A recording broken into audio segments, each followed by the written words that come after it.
Hello, and we are live. Just pop into the fridge to get a beer. I'll be back in a couple of minutes. So feel free to chat within the chat. I'll be with you very shortly.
Ah,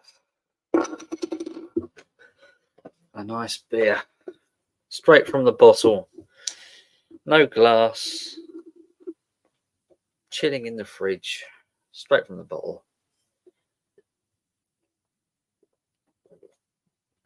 Ah, beautiful.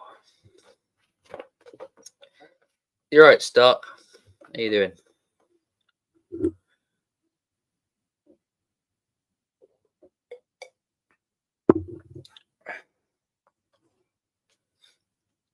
Haven't really been doing much in the way of content recently. Sort of, I think I'm on a bit of a hiatus. Not completely stopping, but slowing down a lot. Really, things will pick up soon enough. It's been a while. It has been a while. Glad to see you back.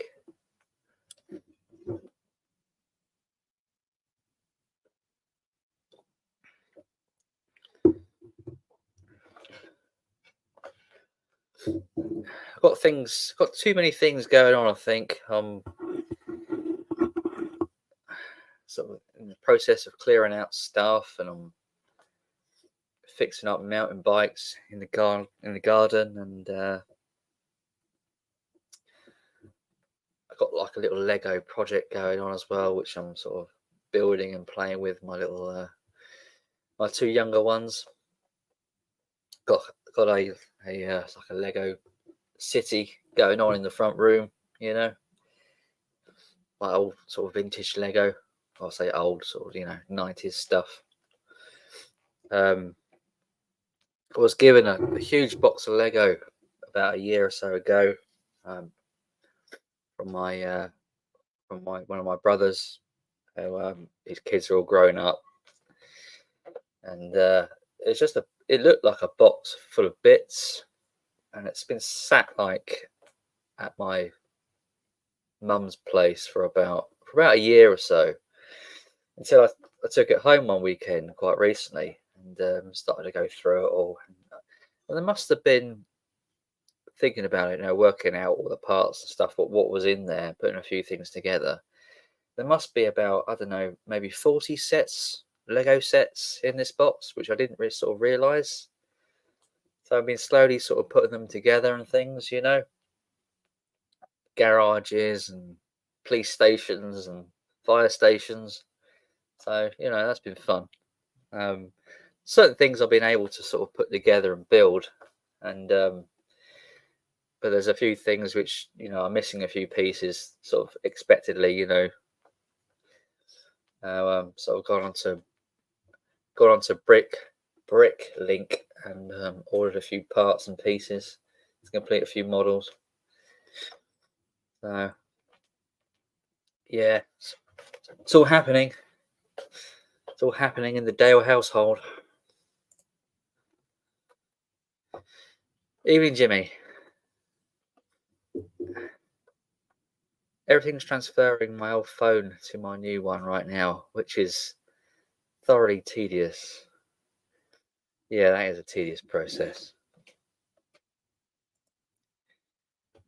Got too much going on, really. I haven't been buying much in the way of vinyl at all. I picked up a few CDs in the last couple of weeks, but not much. I went to a car boot fair on Sunday and brought a few 7-inch singles. Sex Pistols was one of them. Tom Petty, and what else did I get? I'll have to check now. Where is it?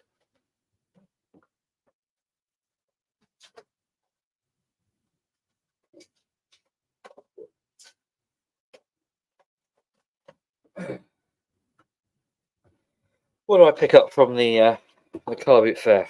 So look.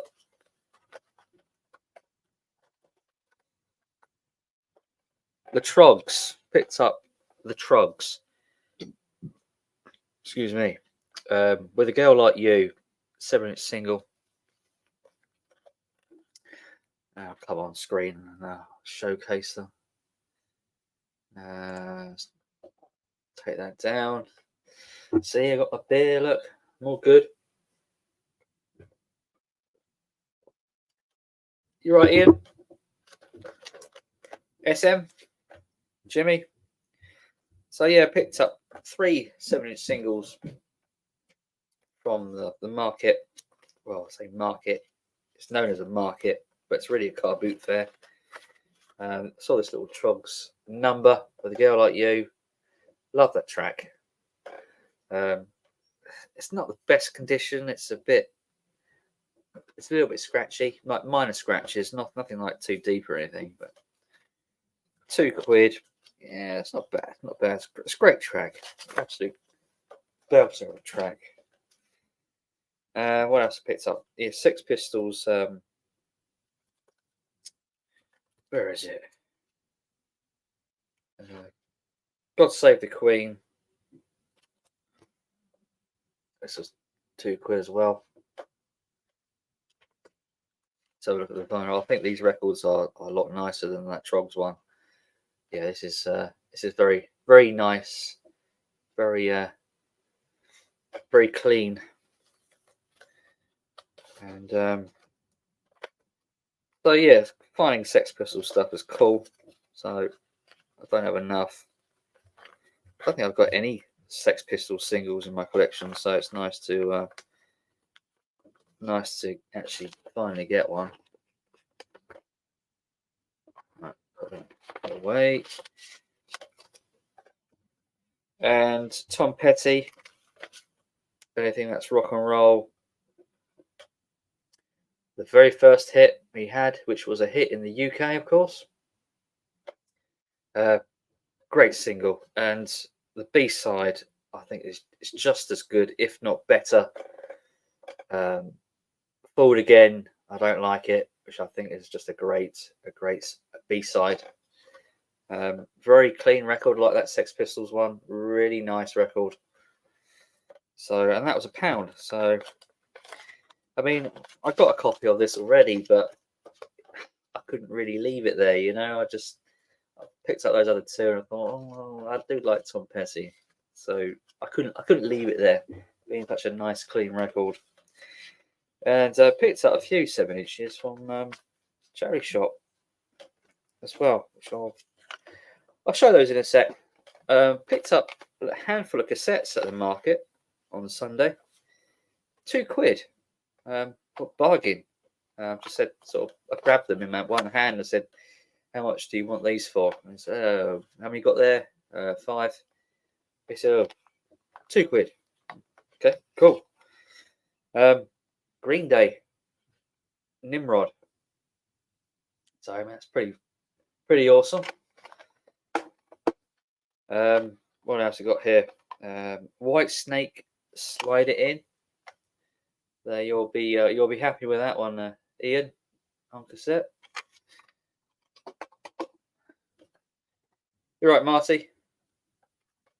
Dave, you right? Another white snake. Is this a compilation or an album? Just self-titled white snake. This is on the XDR like thing they did, sort of thing in the 80s, just to make it sound better. I think it does improve the sound. This cassette, or the case, the inner sleeve was a little tatty, but still not bad at all. This is one I've probably got 2 or 3 copies of. I didn't really want it particularly, but being that I picked up the lot in one hand and asked how much, it was sort of in my hand at the time. That's Billy Joel. I mean, I wasn't going to argue for like the sake of £2, so I just got another copy. Hey, and also this Def Leppard Adrenalized as well, which is slightly faded, slightly sun faded. Probably been sat in a car or something, being cooked.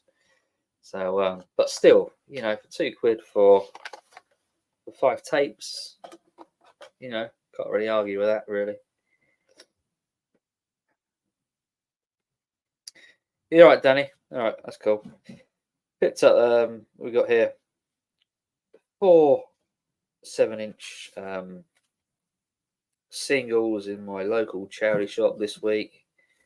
I haven't really brought much in the way of LPs, just singles and odd small bits and pieces.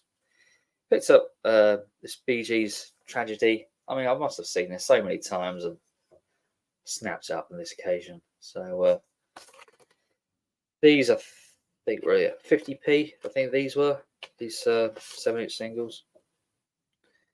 It's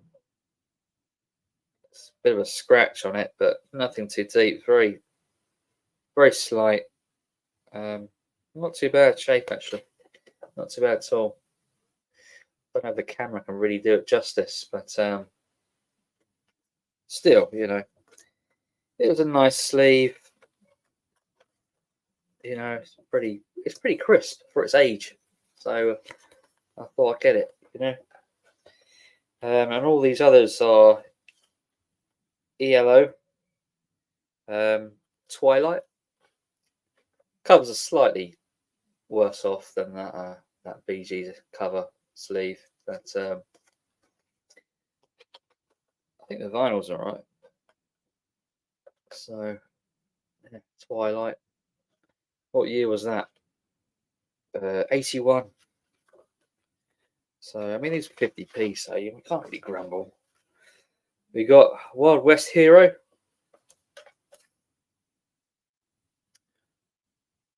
So look at the vinyl.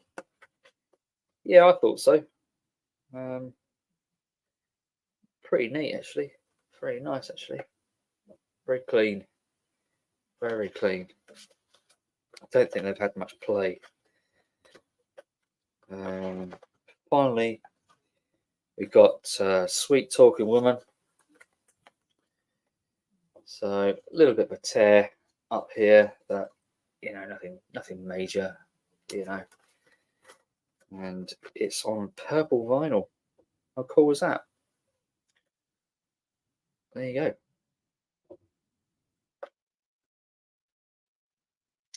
A few blemishes, a few marks, nothing too bad. Not too bad. It's not pristine or anything. The B side's slightly worse than the A side. Sweet Talking Woman, 1977. Let's another look at it there. Look. Let's have a look at the B side. Oh, that was at the B side. I'll show it again. Bluebird is Dead is the B side. And Sweet Talking Woman, of course, is the A side. So I think that is all.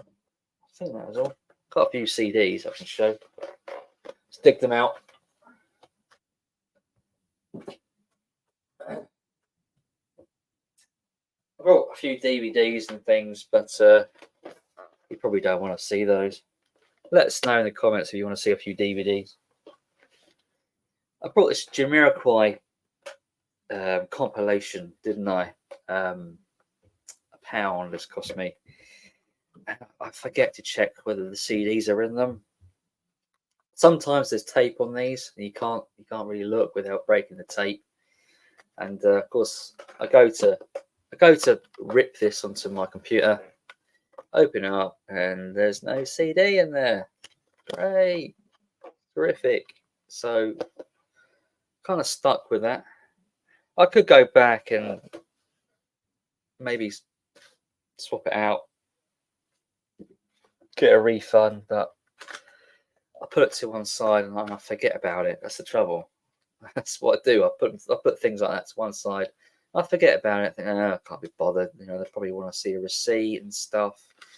You know, can I be really that fucked over £1? This is a nice little find. UB40, the very best of everything from, let's have a look, 1980 to 2000. So yeah, there's the CD inside. Very nice.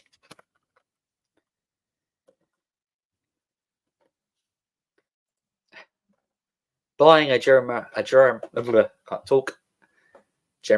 album to find the CD missing could be construed as a good thing. Yeah, maybe. I see this one all the time in charity shops, and I'm sure you guys probably do when you're out and about. The Kooks, Inside and Out. I have brought this before, and like that Jamiroquai one, the CD wasn't in there a few months ago. So, you know, I picked this one up for like 50p today. Actually, I got this today.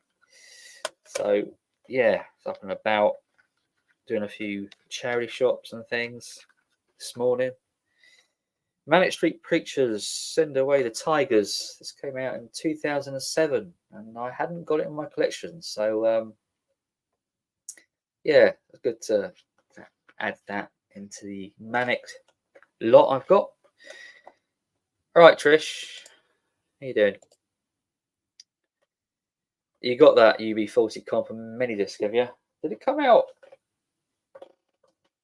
as far as back the mini disc goes then? Didn't realise that. I thought it was a little bit more modern than that. 2000. So yeah, it would have.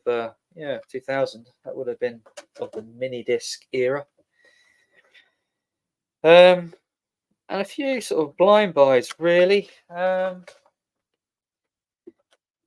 Sort of. Some I have a rough idea of what they are. You know what genre they are, and some was a bit sort of. Oh, I'll go in blind, see what it is. Before I get to those, I'll show a few ones I am very familiar with. Picked up 2 CDs from the market on Sunday.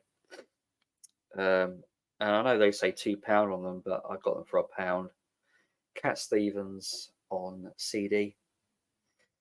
So yeah, this is Teaser and the Firecat. So for £1, classic album.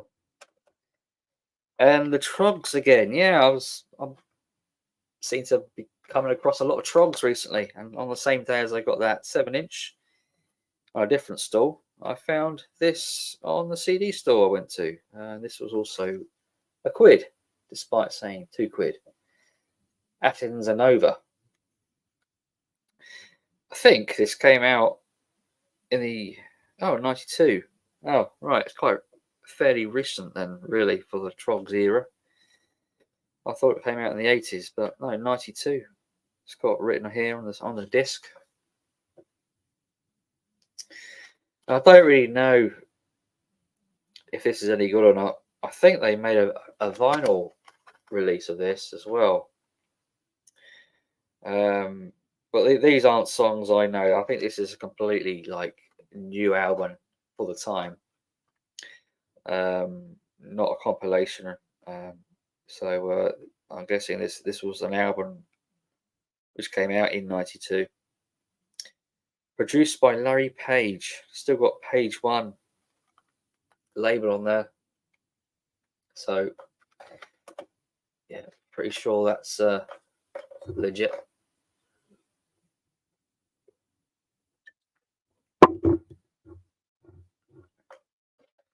What else we got? Stereophonics, language, sex, violence, and other. I thought I didn't have this, so I brought it up in the market for £1, I think, and ended up that I did actually have it. So that was a bit of a dolt, but these things happen. So another copy of that. Never mind. Keep making that mistake now and then. Best of Daryl Hall and John Oates. Looking back, anyone got this comp? Let's read some of the tracks. Well, you can show you. I can show you some of the tracks. This was, as you can see, £1 from the charity shop. She's Gone, Sarah Smile, Rich Girl, Back Together Again, You've Lost a Loving Feeling, Kiss on My List, Every Time You Go Away, Private Eyes, I Can't Go For That, Man Eater, of course, classic track of theirs, One on One, Family Man, Adult Education, Out Touch, Method of Modern Love, Everything Your Heart Desires, So Close, Starting All Over Again. When was this released? Can we get a year? 1991. There you go. And finally, the very best of Erasure. This too was £1. Show you the tracks on the back. Look. Oh Armour, Sometimes. I love the tracks Sometimes. Some great songs I had actually Erasure did. This came out in 2003, this compilation. Little Respect, Victim of Love, Breath of Life, Always, Stay With Me, In My Arms, just to name a few. So that was £1, and that's pretty much it. £1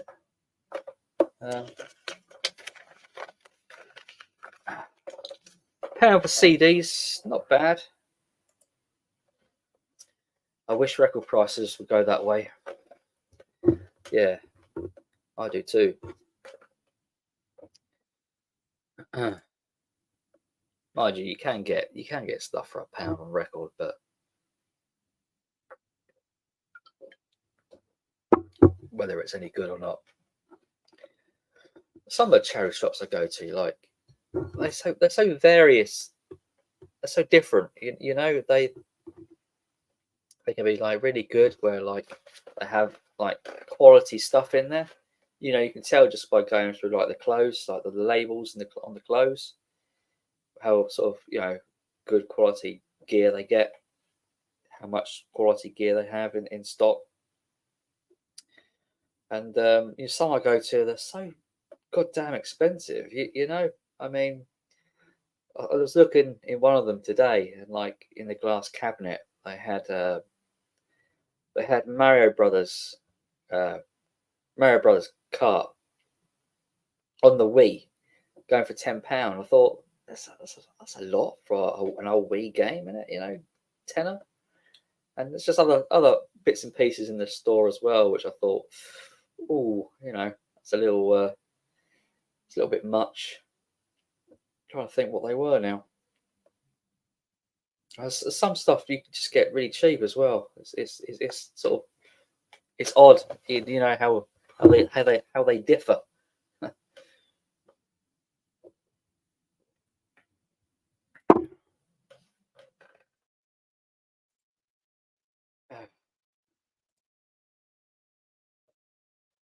I've barely checked in with the circus for weeks now. I think it's every time I see that miserable. Right. Yeah. Let me just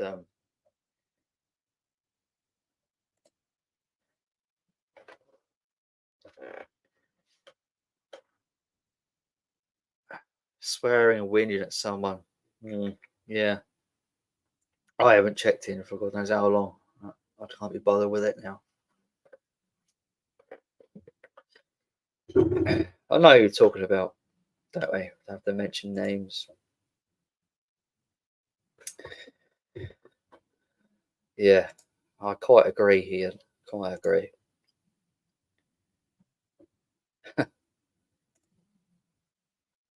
The lousing of ferret would be more enjoyable.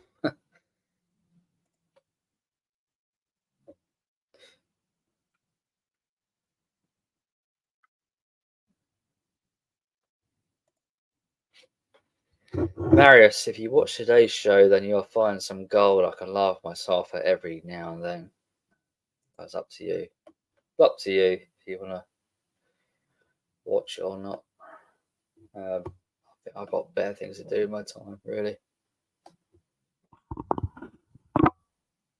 Like my own stream for once.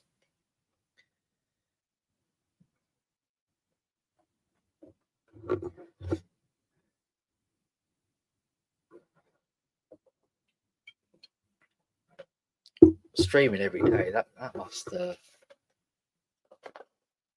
take a lot of doing, mustn't it?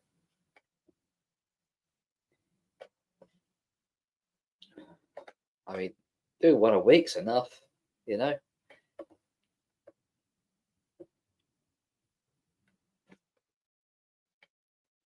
So, how much of the stream is fun, and how much does it sort of become a burden after a while of doing it every day? You know, when does the fun stop? You know, I mean, once a week is all right, but like every day, that's a hell of a lot, isn't it? You know, they're doing it, you know, for a number of years. It's dedication. I can't argue with that. But whether it's healthy or not is another thing.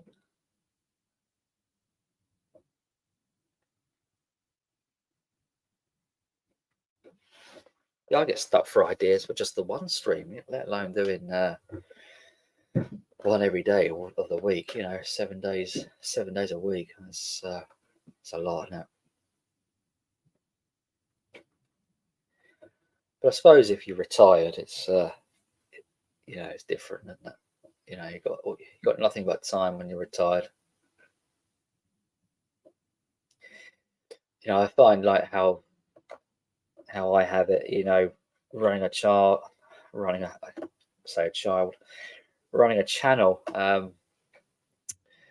You know, with family life and work and you know, other projects and things I get involved with. You know, whether it's setting up Lego sets or you know tinkering with bikes or fixing cars or whatever was going on. You know, I find that enough. You know, but you know, if you're retired, it's got to be a lot easier, surely. I mean, some days I get so knackered out. You know, just zaps me of all energy my job does sometimes.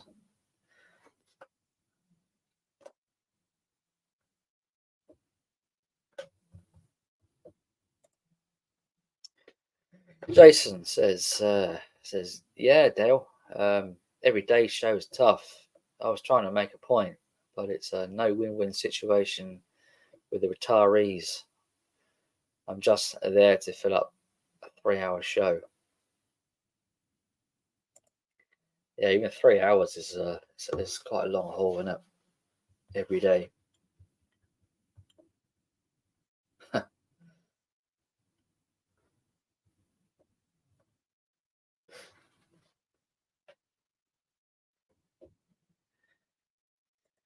What happens if you get sick as well? Well, you can't do it, can you? You know, unless you got someone there to fill in. You know, I think it's easier if you got like a co-host with you. You know, who can sort of take over and sort of help out a bit. You know, that certainly helps. You know, a one-man band like myself, you know, probably isn't the ideal way to go about it. But yeah, I think certainly, I think if you're going to do this, you really need two people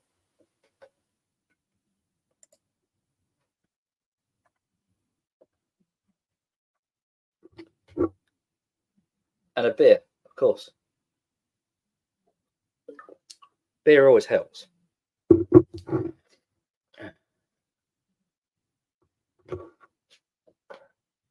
Started to take bags of DVDs to the charity shop. This is basically DVDs I've ripped to my computer. So I'm actually decluttering the room a bit now. Um, Once it's a bit more decluttered, I can actually get to my records. That's why another reason why I haven't been showing um, records on Ian's stream so much is I can't easily get to them. I can get to my CDs because like they're all here, but my records have all sort of got bags in front of them, so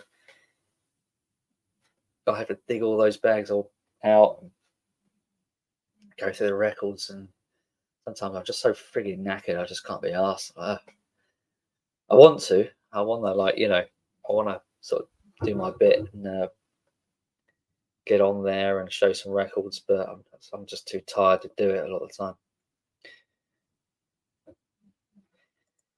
Yeah, that's it, isn't it, Ian?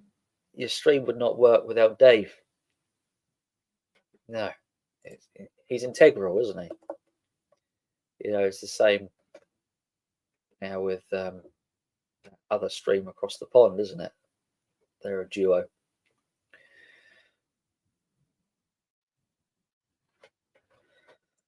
How long have I been a postie for? Christ, 17 years this year. 17 years. It's quite a long time, isn't it? Yeah, 2007.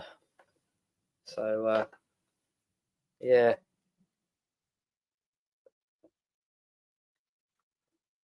Started, when did I start? I think I was 22 when I started.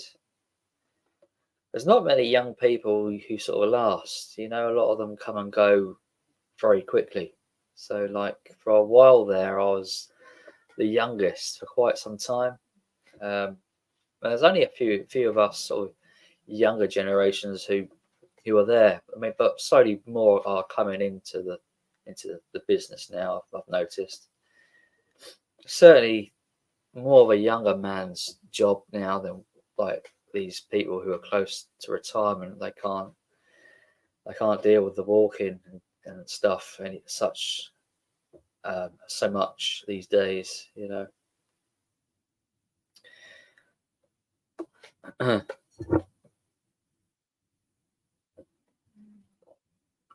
These new proposals as well by Royal Mail, they don't look good. They basically come up with this idea. Um, they haven't okayed it with the union as of yet. It's not been agreed, but they want for post men and women to cover 6 rounds, and basically they do 1 round, or one person would do 1 round in that sort of day on Monday. The next day they do a different round, and then on the Wednesday they go back to the same round. So you end up getting like 2 days worth of post every time you get delivery. This is what they want, basically, to break down the days into like a 3-day. Well, I don't know if they want it in. I'm not quite sure how many days they're trying to break it down, but it was rumored they want to make it like a 3-day a week regarding the letters, sort of like compressing it to the maximum. But so yeah, I mean, so every day you're gonna have at least 2 days worth of post, which is late, which is crazy. I think they don't want the letter industry anymore. It's a burden on them. The business in the UK, Royal Mail, is set up for, well, it was set up for 20. It's a 20 billion letter industry years ago. This is sort of when I started, and maybe 10 years later. But now it's dropped down to a 7 billion letter industry, which might sound a lot, but the decline is quite massive, And of course, you've got a lot of other competitors which basically own the post. I'm not sure if this is going to resonate with people who are outside the UK, of course, but those of you who are in the UK and receive post, it says UK mail, TNT, M, sometimes it's M for mail sort, which I'm not sure they do anymore, but all sorts of other companies basically, and then they get the contracts from like these big corporations, whatever they are, let's say BT, for example. And then, of course, they don't have the facility to deliver it. They then go to Royal Mail to deliver it. So they get the contracts, they get all that money, and they pay Royal Mail, a lesser rate to deliver it because they can't. And this has been going on since the 90s. And it's ended up crippling the business, really, the letter industry anyway. So, yeah. Thank God for parcels. Which I think this is what Royal Mail want to be. They want to be a parcel firm.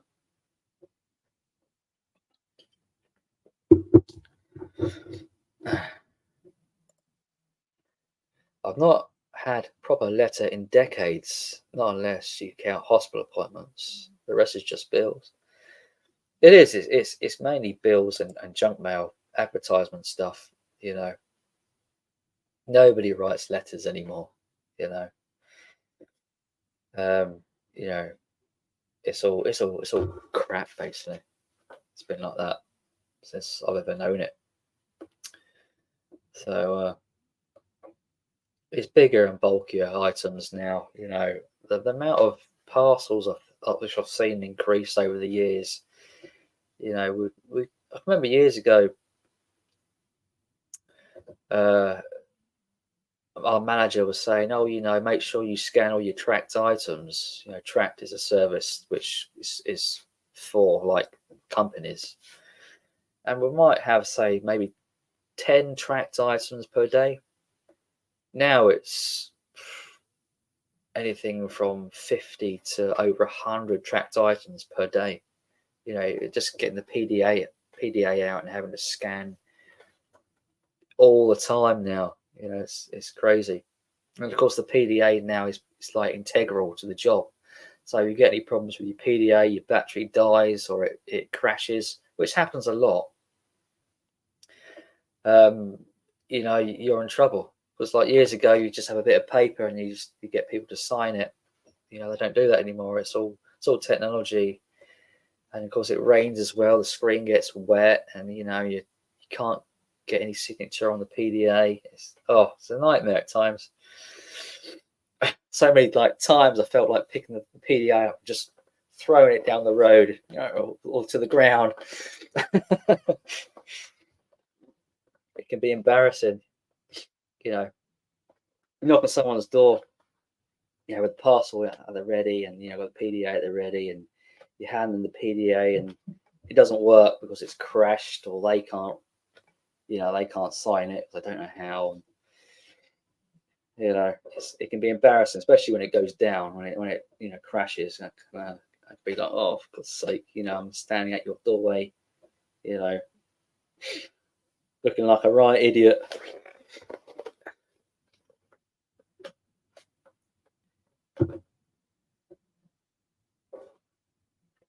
Just reading a few comments here.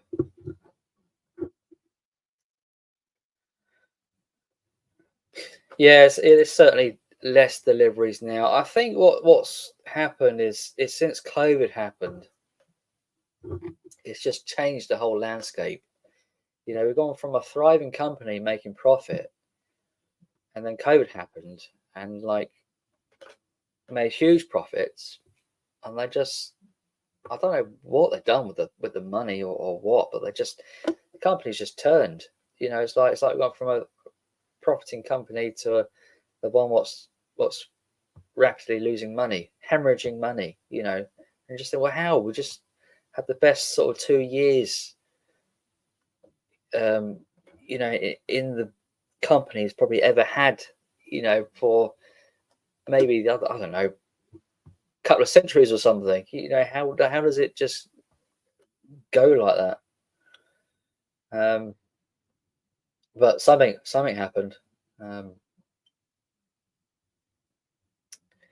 what time do I start work? I start work at 7 o'clock, which will be changing in about a couple of months' time.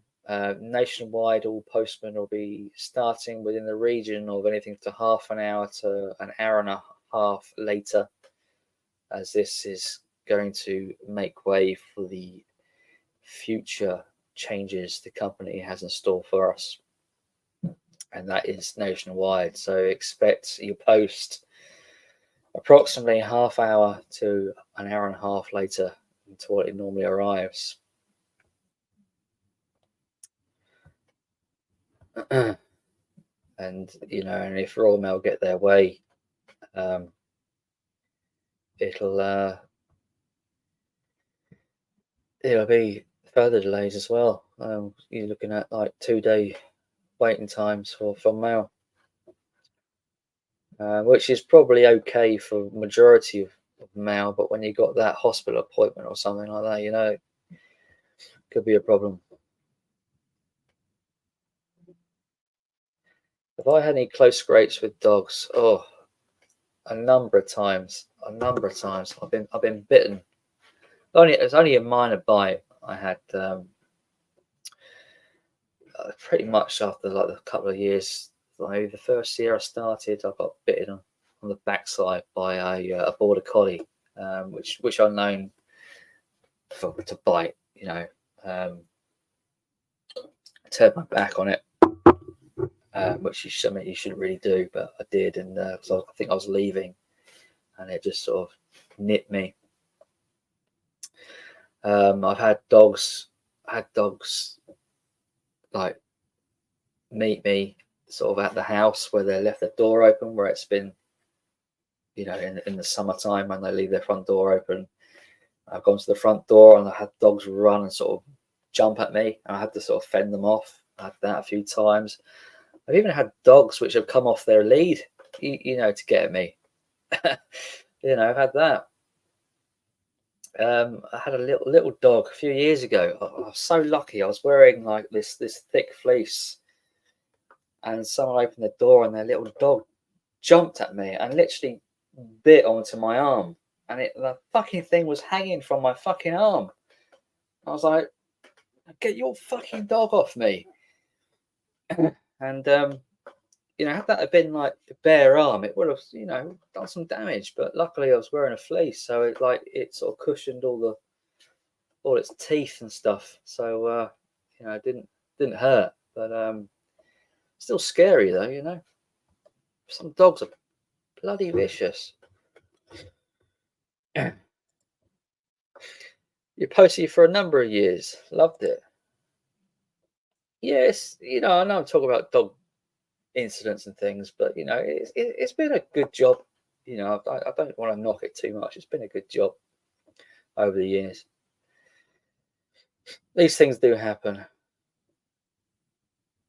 Most people with dogs are fine. They're quite understanding, but you get some real sort of ignorant people at times. And just people who just ring up and complain and make lies as well. That happens.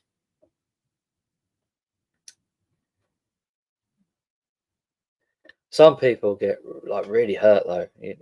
I've seen people in the past, like scars and stuff where they had dog bites. It's like, geez, it is bloody scary when you got like a dog who wants to take a lump at you. It's not funny. Even if it's a little dog, it's not a nice experience.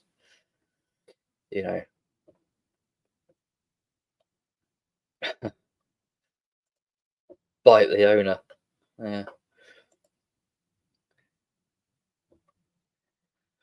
Thing is, though, if it is like a low bite, that sort of like, let's say it's on your sort of your legs or something, that height could be the height of maybe a child, like their face, maybe, So even if it's like a low bite, to a child, that could be, devastating to the face, It's what people don't always think about, dog owners.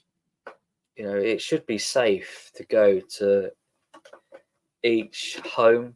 You shouldn't have to sort of worry about being attacked. I suppose, people are going to think, differently. But, here in the UK, I personally think, you should be able to go to someone's house and not be attacked by dogs, you know, or not even confronted necessarily by dogs. You know what I mean? Sort of who are loose or in gardens and such. You shouldn't have to sort of have to go through that either. My personal opinion, because that it could be a child one day that goes around there to pick up a football they kicked over the back garden.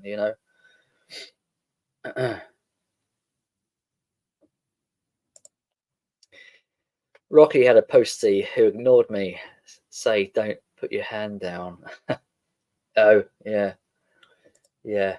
I'm very aware of when I put letters through the box that my fingertips aren't, there to be gnawed at.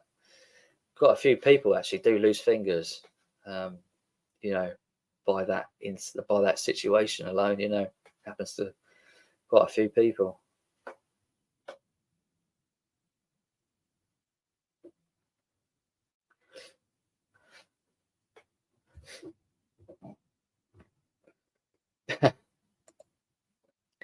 Not more scary than a dog humping your leg. Uh, no, can't say I've had that done to me. Uh, if it's that or a bite, though, I mean, I'd rather not be bitten. Quite honestly,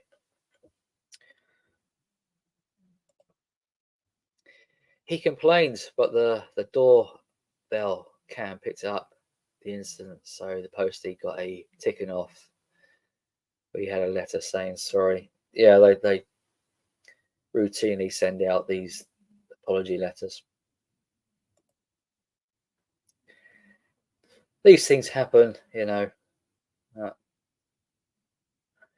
I think it's when like children open the doors, during the holidays. They don't think about the dog's gonna like go chasing out there. That's quite a common situation. What happens?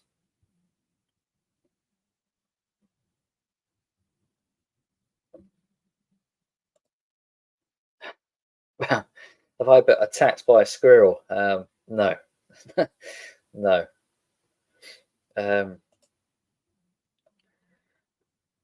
some people get attacked by cats, don't they? But I've never seen it.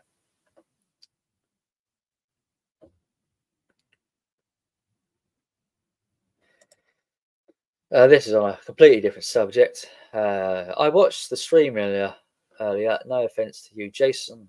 I think you shouldn't have given RG the fuel.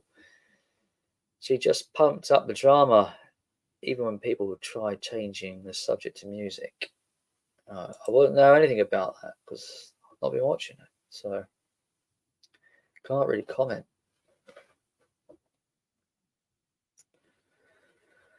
You've got a mate who lost a finger to a terrier type whilst leafleting. Yeah, it does happen. Yeah, especially with leaflets as well. They're very, difficult to get through some letterboxes because some have like all those bristles and things. And you're poking around there. You can easily sort of just forget and just put your fingers through, and there's the dog on the other end of it. Yeah, leaflets. They're the worst, I think.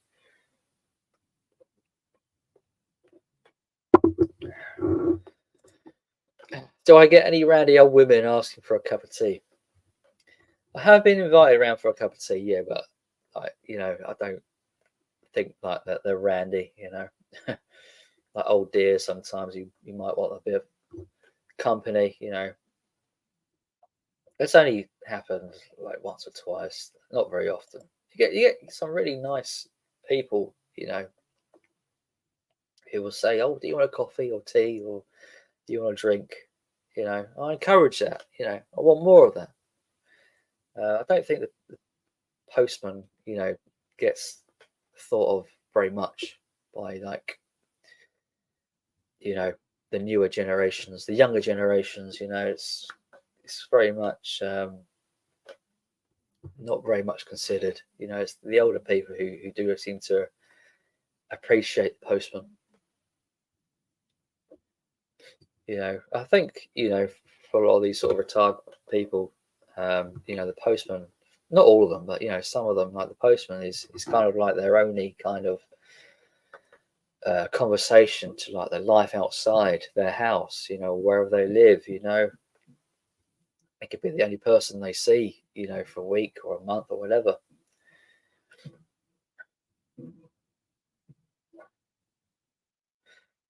Yeah, it won't hurt you. It's just being friendly. Yeah.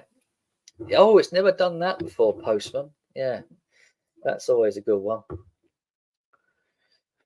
Until it happens. Oh, it's never done that before, postman. Or, oh, postman, you're a bit late. Yeah, how do you find late? What's late? You know, there is no time to it anymore. There's no morning and afternoon delivery. So it's a 24-hour delivery. It has been for years now.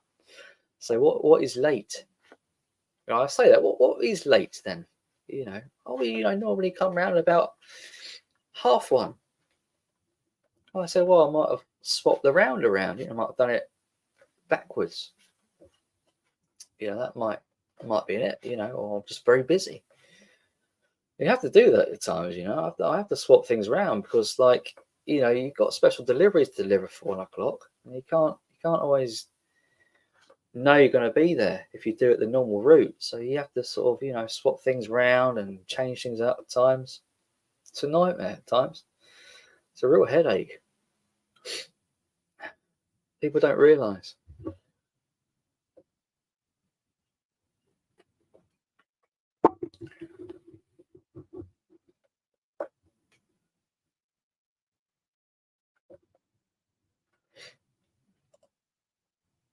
Tips, yes. I will say the tips I got Christmas were amazing. Yeah, you can get some rounds which some rounds do better than others, but yeah, you can do really well on tips sometimes. Anything from hundreds to sort of the thousands of pounds. Sometimes some people, but I think that's kind of going now. The whole tipping the postman seems to be dying off. You know. Found £20 once in the pouring rain and told some woman in a car. She stopped to speak to me.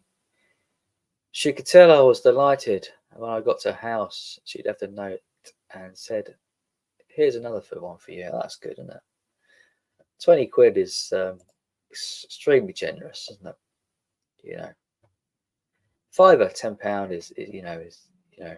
is fine, but 20 quid is very generous. What's the highest tip I've had? I was once given 70 quid, from one customer. Oh, that's the highest I've had. I've also found like odd bits of money, on the road and so forth, like fiver, tenner, a pound.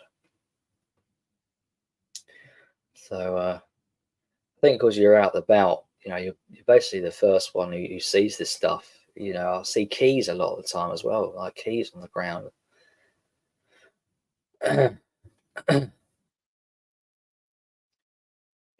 Either falling out of someone's car or someone's pocket or something. Some guy needs to say, to me. Bills every day. I used to look at his big house, think this boring bastard is going to say that again every day. Yeah, this is it. The conversations can be so repetitive, can't they? You know, I know exactly where you're coming from. You know, I don't want any bills, postman. Just like, oh, yeah. I think it's hilarious, and you think, yeah, I've heard that one before every day for the last how many years?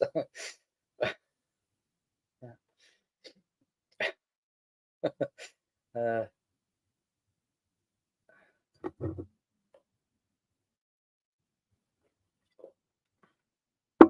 you get on with yours. That's good.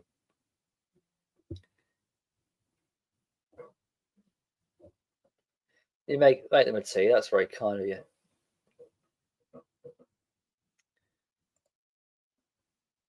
It's not the same anymore, with all these share van duties. You think about your other partner as well. You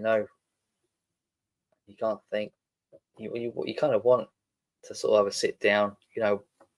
Back at the time when we had bikes, you could sort of sit down a bit and have a cup of tea with someone. But it's a whole different kind of method of delivery now. It has been since I think it's 2012. Like I think they got rid of the bikes. Either the high capacity trolleys you see in the towns, or the shared vans.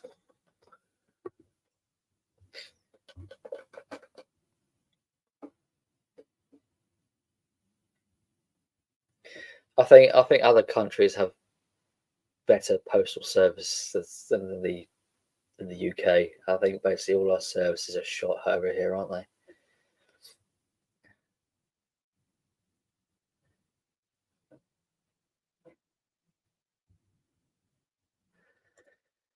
Jason went on there to defend his position.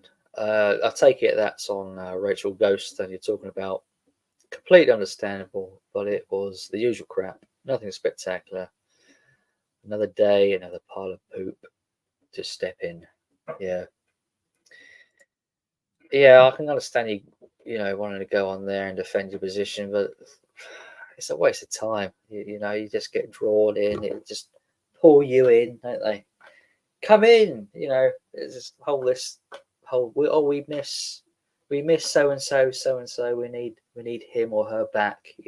So we can start punching them again as a punch bag. That's what they miss. They miss someone not having a punch bag.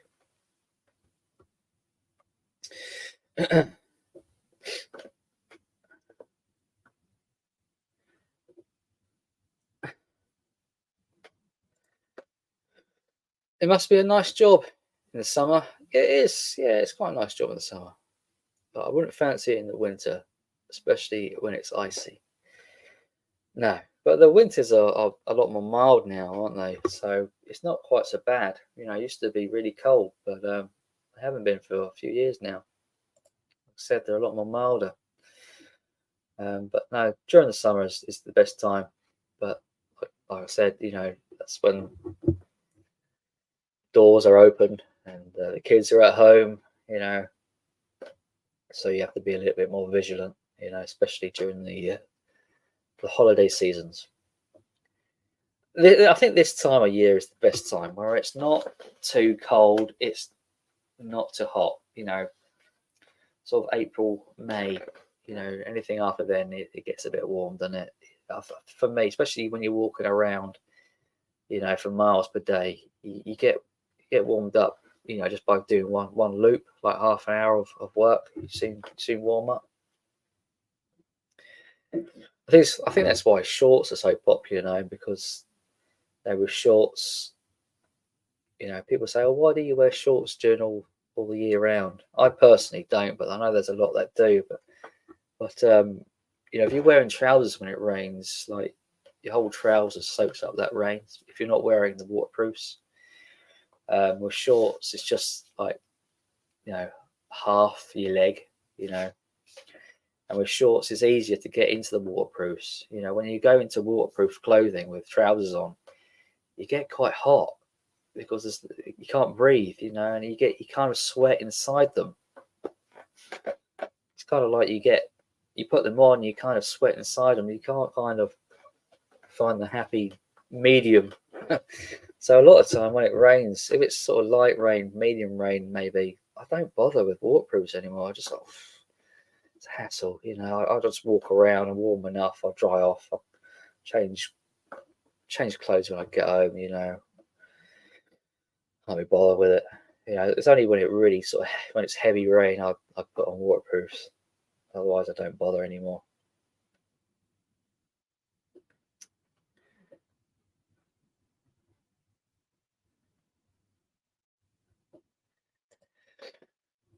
Jason says, what amazes me is the first class letter within this country can take a week to get to you. Like, I got a record from Denmark and only took 2 days. Yeah, I know. It does depend on where you are. Some areas are worse than others. You know, it could even be in the same area. And one part of the town maybe might get post very regularly, and another part of the town doesn't. It depends on all sorts of variables, whether you got staff shortages or, you know, sickness, um, all sorts of things. Maybe there's backlog of mail in the office or something. I don't know. There's all sorts of reasons. Um,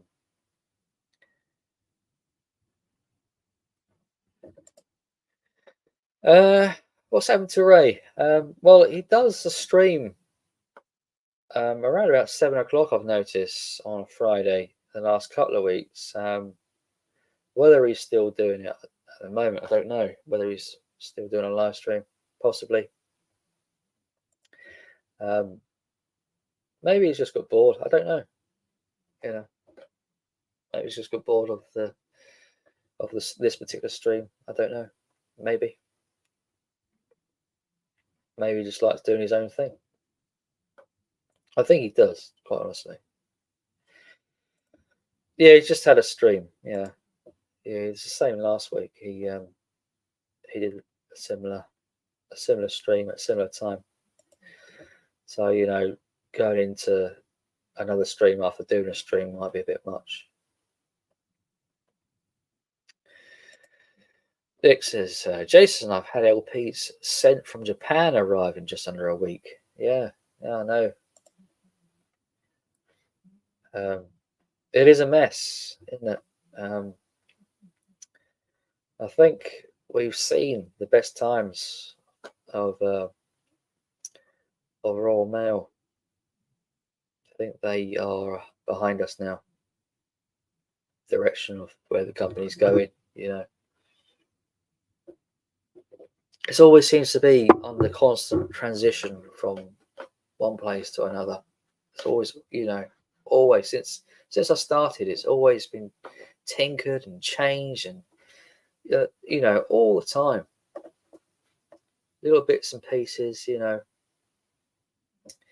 one time we didn't even have to do boxes. You know, we just do a round. We didn't have to worry about boxes. Then that got put on the round. Now it's collections as well. We have to do so all those little bits and pieces. They all pile up, and starting chat times change over the years. What sort of hi-fi equipment do I play my vinyl on? Well, I've got a Technics player, but I've actually put that in the bedroom. I've stopped using it. I bought this like cheapy player just to sort of play vinyl to record. Because the Technics one is like a fully automated system. Sometimes when I play the LP on it, depending on like its sort of starting groove, how thick it is, sometimes it can jump into the music a little bit too early. So like for regarding recording music, it's not really ideal. It's okay. It's passable as like a normal player. Does everything right. I'm very sort of happy with it. But there's just this little thing. So I brought this record player from the charity shop probably a couple of months ago. I don't think I've ever showed it. It's an Ion one. Ion, you've probably seen that. See them around. You know, basically has like the USB port. It's got written on there. You can record all your vinyl. I thought, I'll just give it a go. For 20 quid, it was virtually untouched in its box. Give it a go, and I was surprised how good it was. I really was. It's got like a low end cartridge on there and stuff, and the platter's made out of plastic. But for what it is, it's good enough. It's good enough to record on, and it sounds good enough. So I've been using it, and that's an Ion. I'm not sure what model it is. I mean, I wouldn't recommend it for other people necessarily. You want to play music, play records to enjoy. But for me, for what I want to use it for, it's ideal. It's the Ion TT USB. So if you want to look that up, you can do. It's pretty good for a very low entry record player. It's belt driven. It's got, I think I like about it, it's got like really chunky buttons on there, and they're solid. And when you press them, you just, I like that. It stops right away, starts and stops. Yeah, it's not like a clicky kind of buttons. It plays, on the get go, bang, solid. And it feels solid. It's well built for what it is.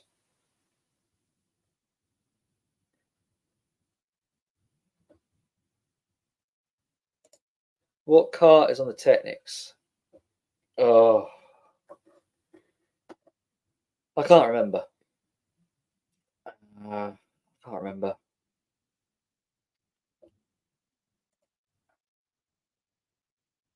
I should remember because I replaced the needle last year, and it's escaped me.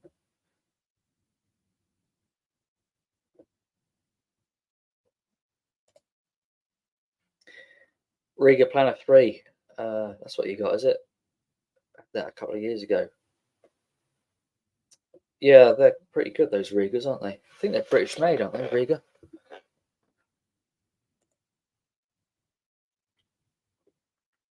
Audio Technica. Is it Audio Technica? I don't know. I can't remember, honestly, to start.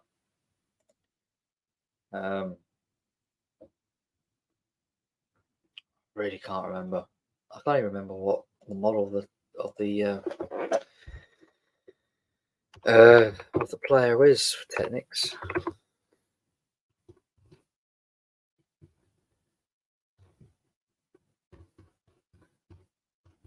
I can Google it.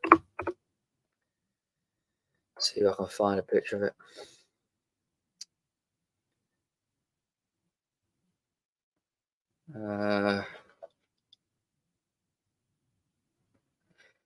It's one of them MIDI ones they did sort of in the 80s and 90s. Sort of not the full size, not small, but sort of in between. Quite high end for its time, and still is today. And it's got like a number of buttons on there. You can press, watch, like basically a CD player. Track 2, 3 goes up to 8. So yeah, it was sort of done to sort of compete with CDs, of that time. But I can't remember the model of it. I can't remember the cartridge or too much about it.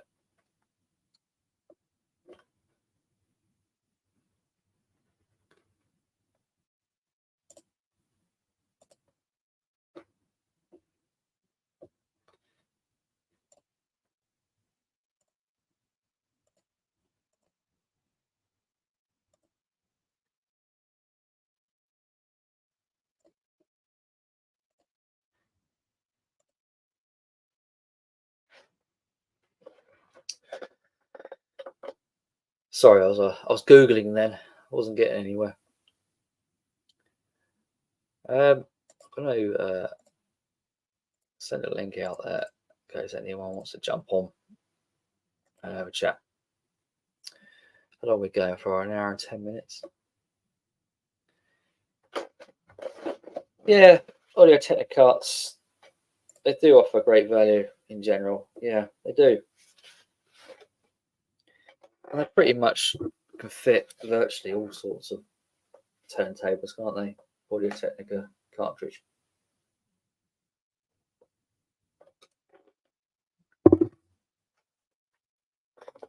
I thought I used a Pioneer one as well. 500X Pioneer, which I've been using. I've got 3 turntables in total, 3 now. But that sort of suffers a bit,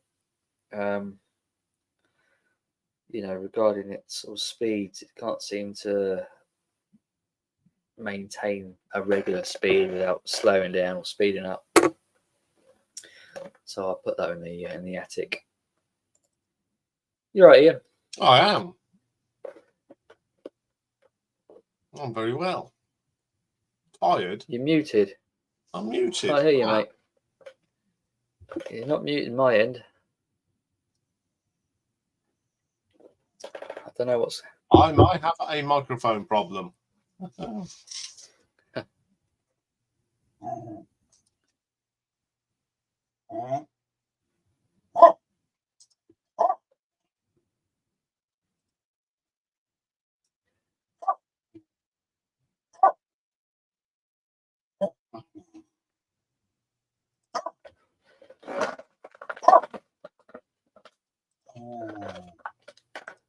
Shall we try again?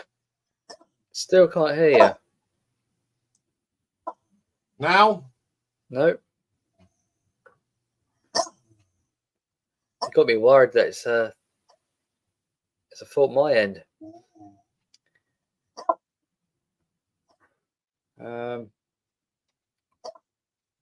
Let me just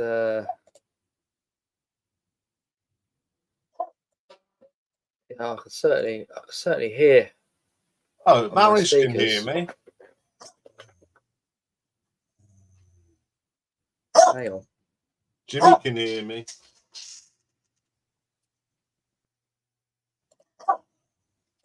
Can you hear Rocky? Possibly. Richard can hear you. It must be.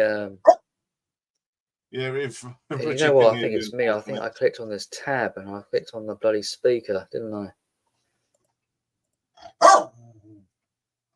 Oh dear.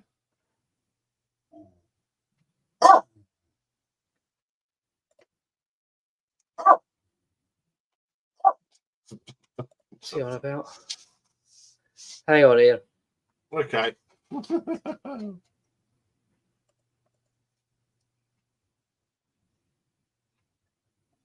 Don't know what's going on here. I will fix it. Yeah, everyone can hear me, so it must be you.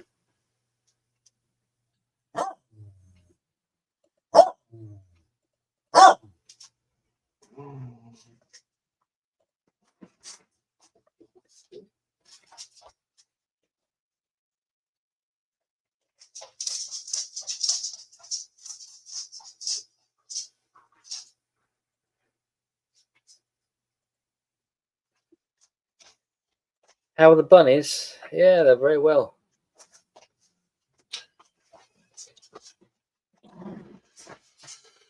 It's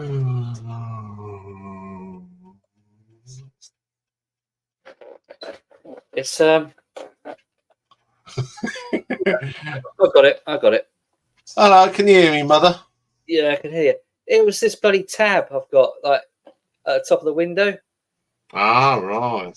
and where I went like onto Google, I meant to click back on the tab, and I must have clicked on the speaker, turned it off. Yeah, well, No, shit happens. shit happens. You're right there. Yeah. This going to elaborate on Rocky's nipping the postman. Yeah, Well, basically, we was out in our front garden, and he got some mail, and he said, "Oh, he's a nice dog." I says, "Yeah, he is." But I said, "Don't put your hand down." He said, "I'm all right with dogs, being the big." Put his hand down. Yeah. He said, "He's bit me." I says, "What did I tell you? Don't put your hand down." I says, "He doesn't like people going." I said, "He's a rescue dog. Now, something happened in his past. Right. He's still like it today. If you put your hand down like that at him." Yeah. So he said, "I'm going to report you. Do what you like," because I knew that my Ring doorbell was capturing it. But if you warned him, I mean, I never hear anyone say, "Don't put your hand down," or "Don't do this," or "Don't do that." I always hear, "Oh yeah, he likes to sort of say hello and this, that, and the other," and you go to greet them, and then it normally is okay, but then sometimes they turn, don't they? But Yeah. I never. So what happened? We had a letter from the post office. So I contacted them. I says, "Well, I've actually got footage of me saying to your postman, 'Don't put your hand down.'" So can we have it? I went, "Yeah." So I downloaded it, emailed it to the bloke. He actually phoned me up and he says, "Yeah, you did warn him, and we heard it loud and clear. Don't put your hand down because he's likely to nip you." That's fair enough. You warned him. So we said, so we had a letter, the apology for causing us unnecessary stress. Yeah. And he got a bollocking. Yeah. You're not supposed to do that anyway. You're not supposed to, pet dogs. We're advised not to. I know people do, and people bring dog biscuits with them and stuff. Yeah. But you're not supposed to. They say, just do your job, go in there and deliver the Well, I'll post. show you something else. Another incident happened with him. I'll go and get his lead. I'll show you.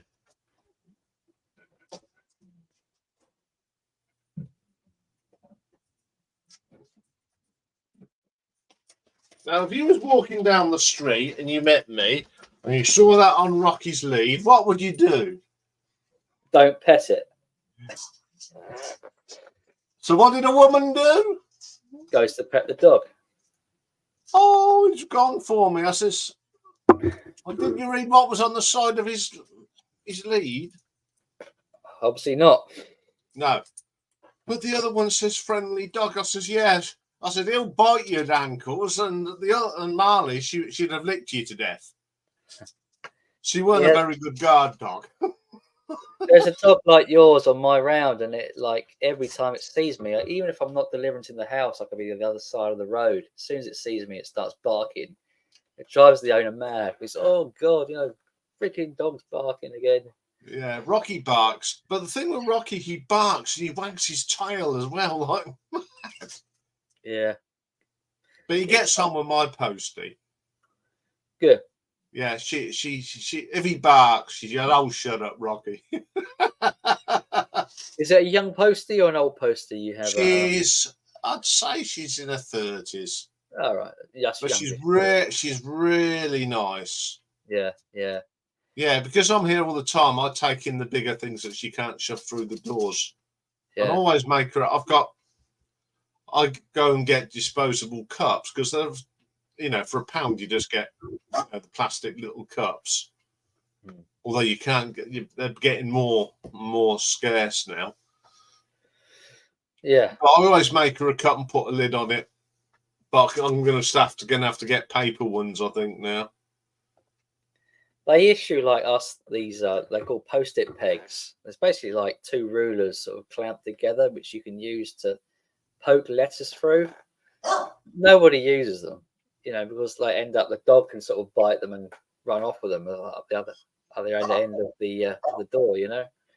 Yeah, But, I mean, when Rocky was younger, we had to put a basket on because he would kill the mail. Yeah, a lot of them, they bite into it, they tear it to shreds, don't they? Yeah, but he was in Frankie all. He doesn't do that so much now. He just. Yeah. Yeah, I've had a few like that who. Yeah, I'm just a Spectral Archives. Well, we've come to the decision that most of us are running out of records to show now, or anything when it comes to. So we're going to do one more thing. We're going to do the whole.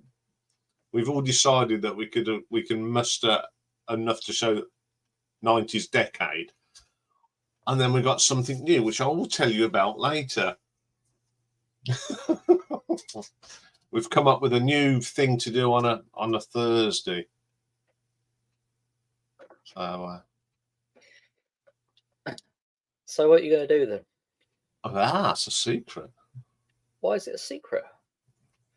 We've come up with a good thing. We had a bit of a chat last night after the stream, so yeah, and everyone sort of was in agreement. So, all right, you have to tell me later on because I might come up. Yeah. It's. All I'll say is it's going to be more participation for people in the gallery as well. All right.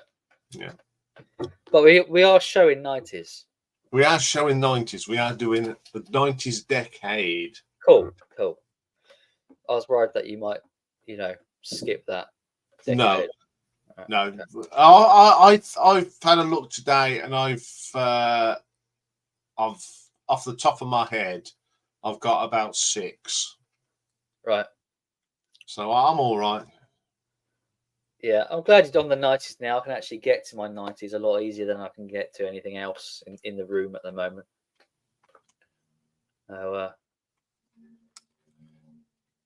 Yes, it is. It is, Patrick. Yes, he's Come and Get It next to Neil Young and ZZ Top.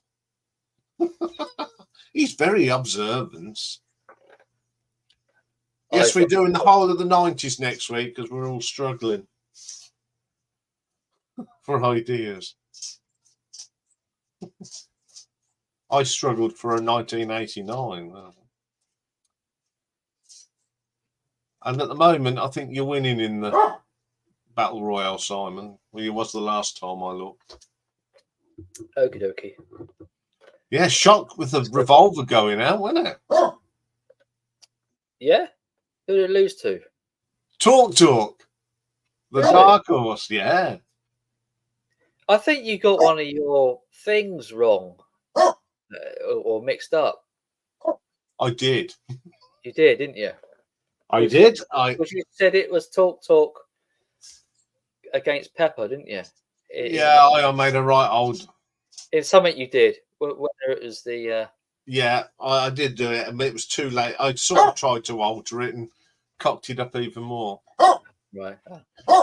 Good evening. Hi, lads. You all right? Yes, I watched your 1993 chart show thing. Oh, cheers. Yeah, that Little Angels. I actually seen them.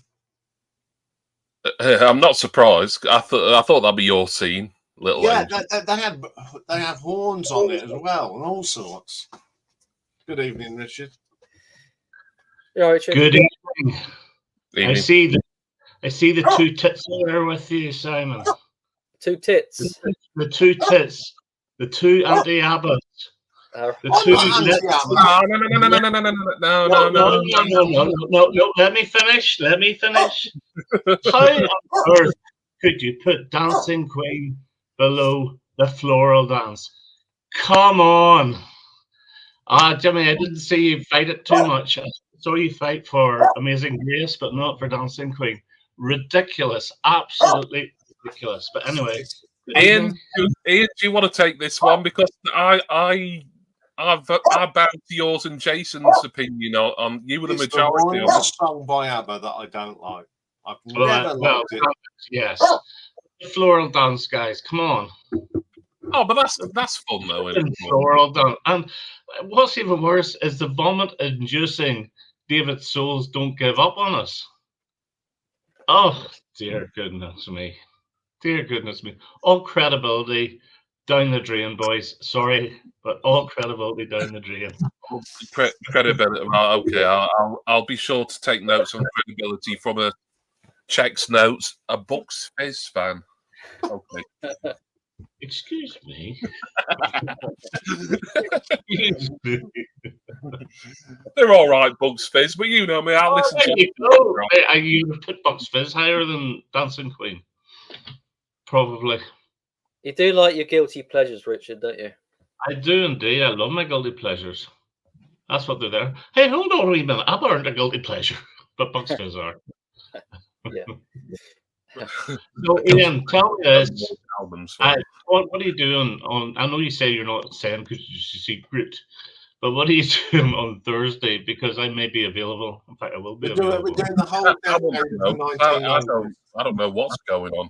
No, you didn't come up. We're doing because we are going to struggle. A lot of us are struggling for 1990, so a lot of us have got enough to show enough records for the whole decade.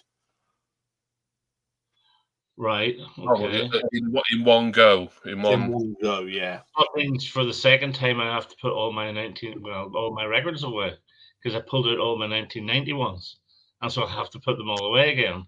You did that to me the last time when we were sick when I pulled out all the 1970. Anyway, I'm only joking. Yeah. Then we got something else planned for the to go forward with. Tell me. Right. Tell us. Well, why is it secret? It's not fair that I agree with Jamie. What you're doing is actually promoting it. Why not promote it and get more people in to watch? Right. What was we're going to do? I've already started. I've got a wheel with like random record, scenarios like your favorite live albums, 10 or albums you brought on a whim, 10 singles that you brought that mean a lot to you. So what we're going to do, we're going to ask you guys to put one on and then ask the people in the gallery. And then at the end of each stream, we'll do a spin of the wheel for next week's topic. Oh, not a bad idea. I did know, actually. You did tell me about that, actually. I thought it's been in the sort of the back of my head for a little while because I knew we was going to get to the stage where we're not going to be able to carry on for years. So it's always been there. And Michael had emailed me and says, "What we're going to do?" I said, "I've got an idea."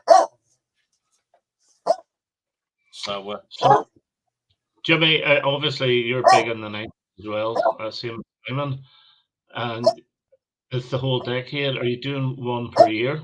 Just show one for 90, one for 91, one for 92 or so, right up to 99? That's how you do it, because I'm just going to randomly. Just because Simon and Jimmy are big in the 90s, really.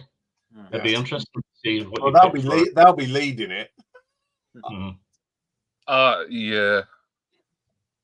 If I'm on, Look at 1990. I've got to Google it and have a look. Yeah, you have to bear in mind, I can't be on a stream more than once a fortnight with Jason because he's bad for my blood pressure. I said it last night in the chat, but it's like it's not actually a joke. Like he follows me around. It's like it feels like babysitting most of the time. Like I'm not saying anything that I hadn't said to his face neither. Branching out a bit though, and he's on Ian's now. He me, so I need a break from him. Yeah. But maybe, yeah, I'll try and get on next week. But you want one from each year of the 90s?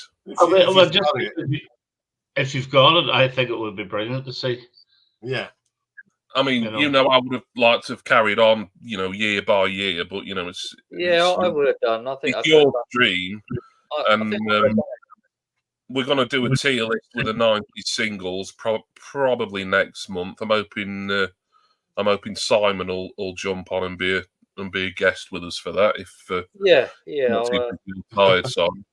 Because I'll probably be the put the spanner in the works. Got a few of those from 1990. Can we not just do 10? I mean, like the usual formula. Yeah, I could do that. You see, I could do 1990 myself. I can do 1991. I tend to do the single. Because most of mine was on CD, and I haven't got my CDs now, so pretty much stuck. But hey ho, well, I've got plenty of film. I can show a few films as well, so I've got.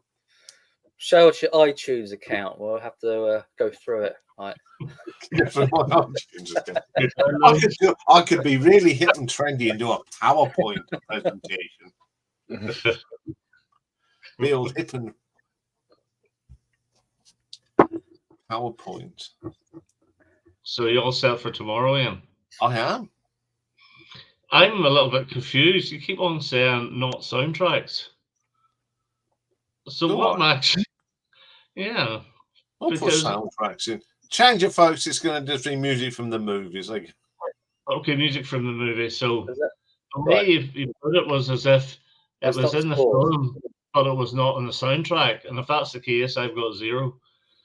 So I've just picked 10 songs from 10 movies that were on the soundtrack, plus a couple extra. Yeah. And I've got an idea. An idea for some more. It was something that I was looking at yesterday. Yeah, I can share it now. Because it doesn't matter. Yeah. I was looking at I was noticing how many songs during the decades that only were at number 1 for 1 week and 1 week only. Maybe.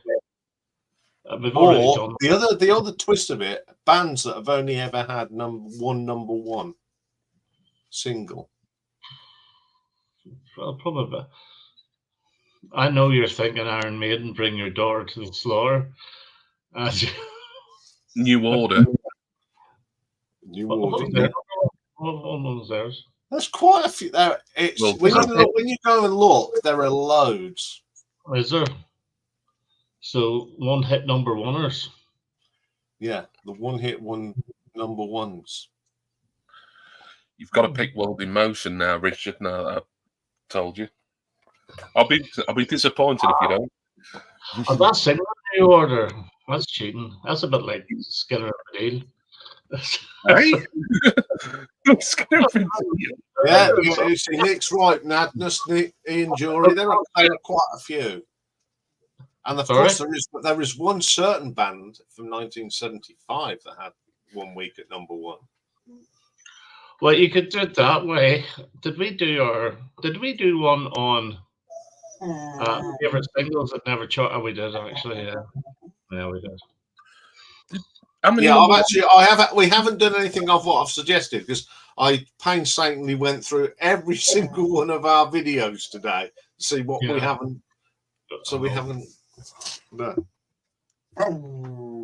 Anyway, Richard, this might appeal to you. I'm thinking about doing a questionnaire on a live stream in the near future. If you could think of any questions you might want to add to the list, which I already have, which maybe not been asked before, let us know. Right. Okay, we'll do. And anyone else who has any ideas, who wants to add questions. Well, if I do have a question, I'll drop it as a comment on one of your videos, and you'll get. Yeah, that's a good idea. Yeah. Do that. Yeah, I've got one. I'm gonna WhatsApp it to you. Yeah, that's cool. Yeah. All right. Cool. So I've one already. I might have more than one actually.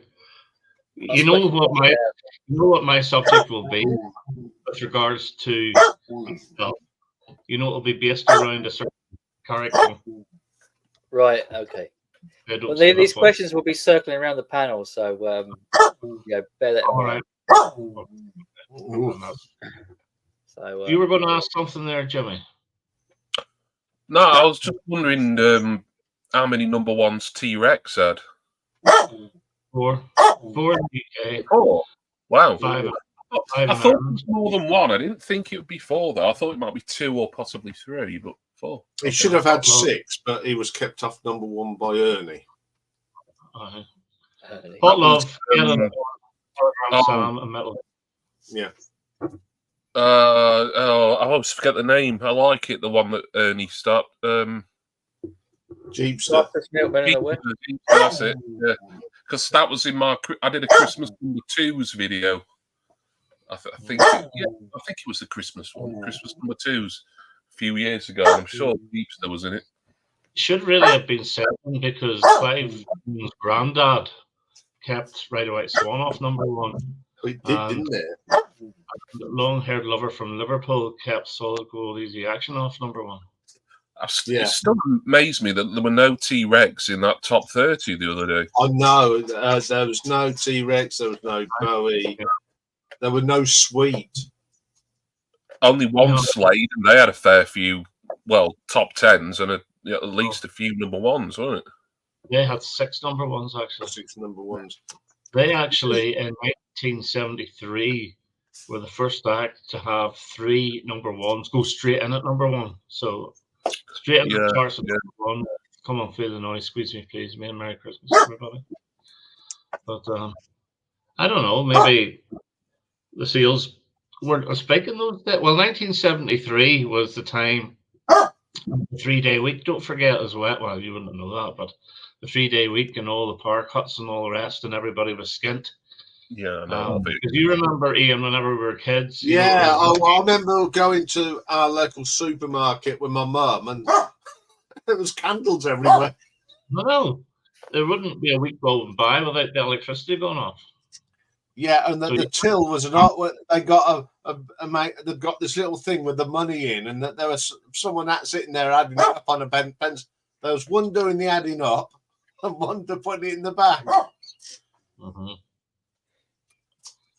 Yeah, it was all mental arithmetic. No one would be able to cope with that, would they?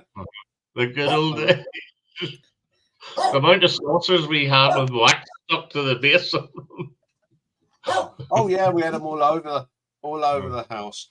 Luckily, my dad, being a sensible person, he went and brought loads of batteries so we could have the radio on. Well, that was the only entertainment we had when it was about the radio.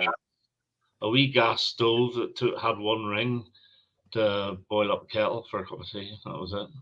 Yeah, we had paraffin heaters.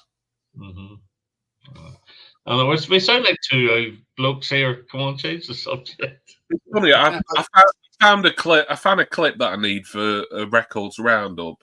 Because one of the record store day pickups is Monty Python live at Drury Lane, and I wanted a clip relating to it for when I receive it, and I found the video, and I thought, you know what? Because it's on that album, I'll download some of the Four Yorkshiremen sketch.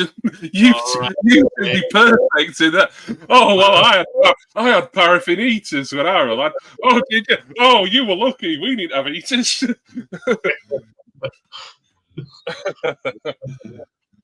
Yeah, just watching that. Back in my day, we had to sleep with cardboard boxes around us for heat.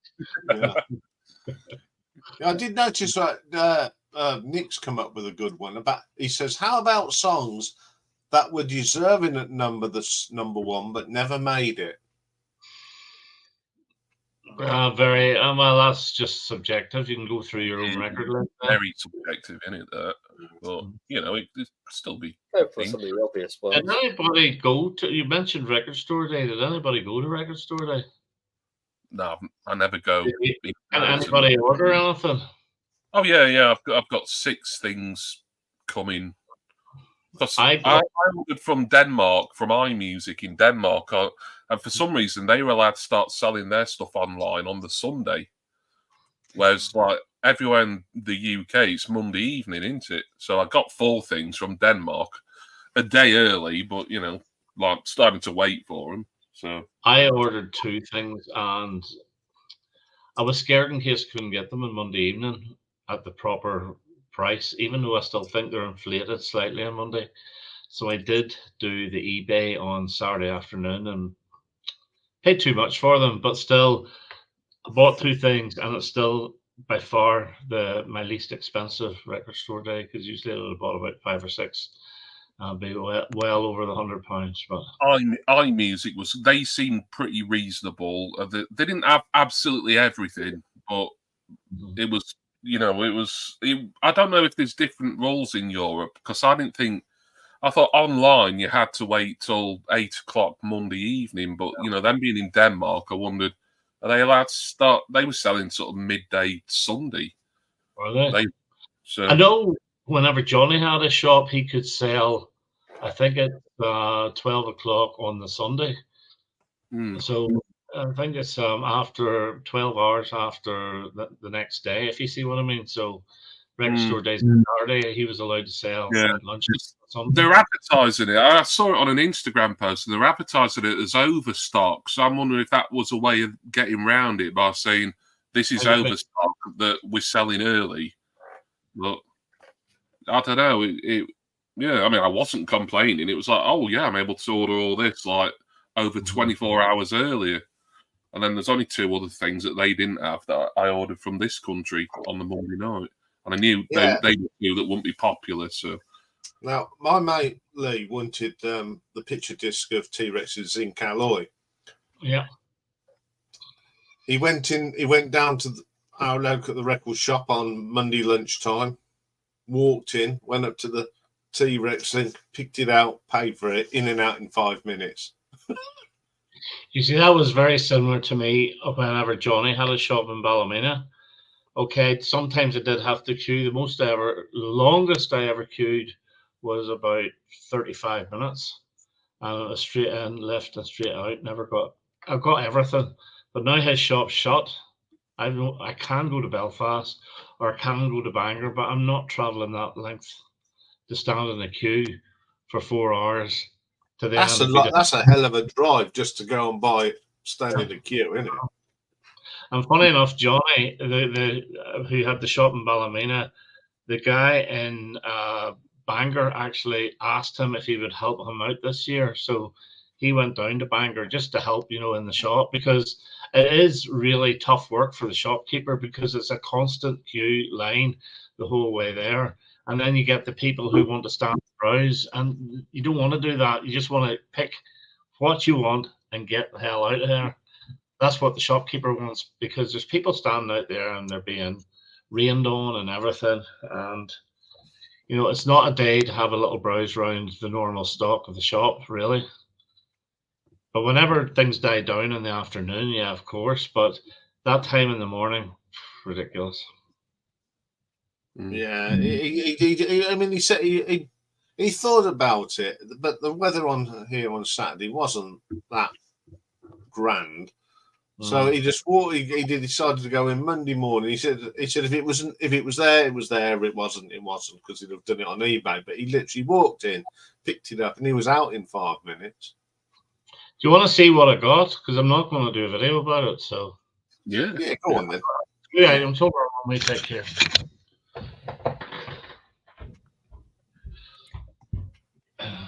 Yeah, I didn't buy anything. No, I haven't bothered. Don't think I ever have. Not ever.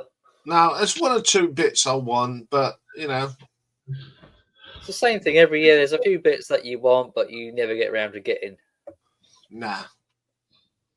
I mean, I wouldn't mind the Thin Lizzy album, but the thing is, I know someone last year that brought this live album, and it was a lousy recording. It was very bootleggy, and he paid a lot of money. That is the problem with live albums. They're scraping the barrel now of the recordings. So nearly every year there's a Ramones live album comes out. But this is the first one. I've actually got 3 albums here. 2 from Record Store Day and 1 a brand new album. And of course, I had to get this. David Bowie, Waiting in the Sky. This is the alternate Ziggy album. This is the way it was initially planned to be. And the songs are 5 Years, So Love, Moon Age Daydream, which is the way the album started. Then it goes into Chuck Berry's Round and Round, and then it's Jacques Brel's, I think it's Jacques Brel's Amsterdam. Now, side 2, Hang On To Yourself, Ziggy Stardust, Velvet Goldmine, Holy Holy, Star, and Lady Stardust. And the inner is like one of those tape boxes. Oh, that's good. Cool. And this Is it coloured just vinyl? Was it in black? no, it's not actually. It's just the normal black vinyl. But yeah, I played it today actually, and it does sound good. And it's weird because whenever Round and Round comes on, a song I'm not keen on, Starman would usually come on, but it sounds. I actually enjoyed it this time. There's one track here, Velvet Goldmine, I think should have made the final cut, and then the other one is this here, Kirsty MacColl, and this is the one I really wanted, Titanic Days, and this is her album from 1994, I believe. Nice inner. And for the wrong side here. Oops. Those are the 3 singles that come from it. All right. And this is on a nice green vinyl. And I played it today. And it's beautiful. Now I'm going to show you an album, a brand new album that I bought. And I wonder if you're able to tell me who the artist is. And this is absolutely fantastic. It is a double album, although it should really only be a single because it's only about 50 minutes long. And the album's called Only God Was Above Us. And they're by my favorite band of the 2000s. So this is my favorite 21st century band. And this is their 5th album. 1, 2, 3, 4, 5. Yeah. The first album came out in 2008. Then 2010, 2013, 2019, and this one, 2024. Anybody have? No, I have no idea. No. Okay. Vampire Weekend. And it's an absolute brilliant album. And I've been playing all their albums in the car lately, and they are fantastic. A really, really good band. So you can make me small. Man. Yeah. My mum likes them. I think they're fantastic. From New York. Do you know much of their stuff, Jimmy? I don't know. I know of them, but they're not anyone I've really listened to. I couldn't pick a track out that, oh yeah, I know that.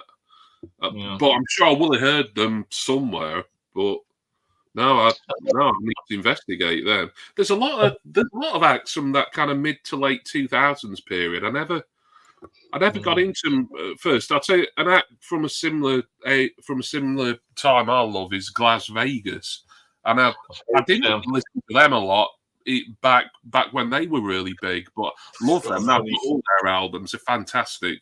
Las Vegas, really good. I think I've listened to their other albums. Yeah, so I've got another one to listen to before I rank them. Then. That's good. I knew that. Have you got Vampire Weekend down? They're down, yeah, and they're in the ready to go book. So, have you done Las Vegas yet, Ian?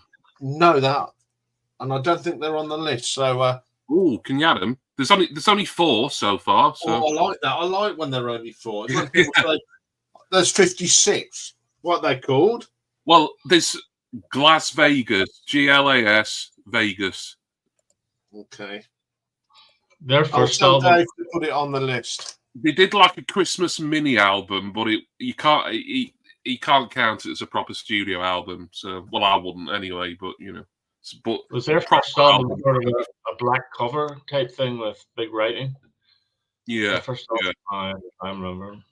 Mm. Going back to Vampire Weekend, the ones I have listened to, I really enjoyed them.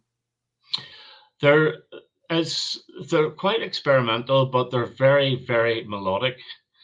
And some of the songs have a little bit of an African feel to it, a little bit of a Graceland feel. The Paul Simon, a little bit. But if you the one I love the most is a song called Diane Young, and there's video on it for YouTube. And I just think it is so good. It's a play on Dying Young. We call a girl Diane Young. Yeah, I think I recall that song. Yeah. But the very first one that I ever heard, and it got me into the band, was a track called White Sky, which has got a really weird but highly infectious chorus to it. But it's no words in the chorus; it's just noises coming from your man's voice. But it's so good; it really is so good. Yeah, So it is. It's. I found them good, but they think outside the box is a way to put it. Yeah. Very outside the box, and yeah, I shall listen to the new album. Yeah, it is good. The one album I was a little bit disappointed with was their fourth one from 2019. But when I was playing them in the car, it's gone up to my second favorite. My favorite of all time is Modern Vampires in the City, and it would get into my top 30 albums by anybody of all time. So it is that good. And See where I'll no, put that one.